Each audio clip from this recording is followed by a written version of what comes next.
Assalamualaikum warahmatullahi wabarakatuh. Perkenalkan, nama saya Dewi Alma, NPM 2014181001 dari Program Studi Ilmu Tanah kelas A.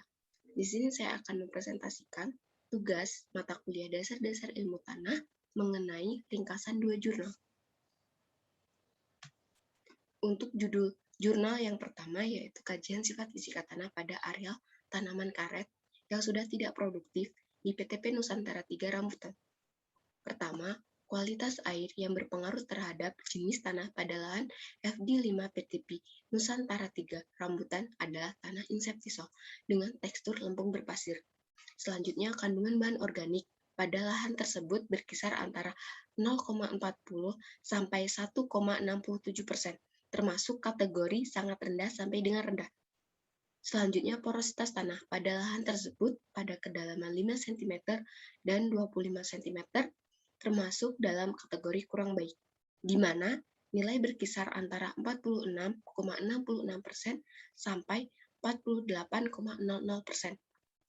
Selanjutnya, nilai permeabilitas pada lahan FD5 PTP 3 rambutan pada kedalaman 5 cm dan 25 cm memiliki kriteria yang berkisar antara cepat sampai lambat, dengan nilai permeabilitas berkisar antara 0,35 cm per jam sampai dengan 7,85 cm per jam.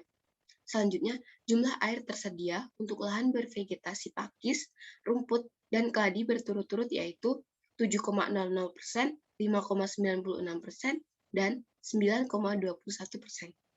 Selanjutnya, sifat fisika tanah pada lahan areal tanaman karet yang sudah tidak produktif di kebun PTP Nusantara 3 Rambutan kurang baik, sehingga perlu dilakukannya perbaikan sifat fisika tanah dengan cara melakukan pengolahan tanah dan penambahan bahan organik.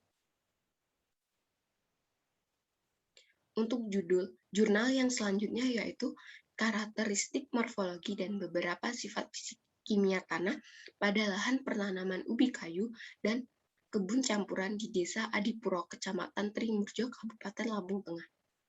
Lahan kebun campuran memiliki lapisan permukaan tanah yang lebih tipis dan warna tanah yang lebih gelap dibandingkan lahan ubi kayu. Sementara pada lahan kebun campuran dan ubi kayu memiliki tekstur yang sama yaitu liat. Struktur tanah pada lapisan pertama pada kedua lahan tersebut berbeda, tetapi pada lapisan selanjutnya sama dan konsistensi tanah pada kedua lahan tersebut sama.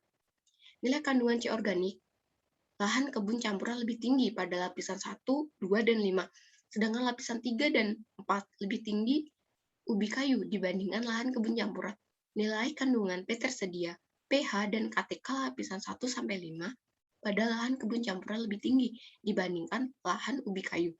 Sedangkan kandungan N total pada lapisan pertama lebih tinggi lahan ubi kayu.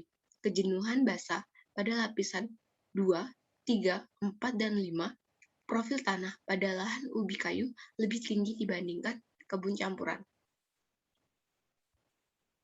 Untuk list citasi atau daftar pustaka jurnal yang saya ambil yaitu sebagai berikut.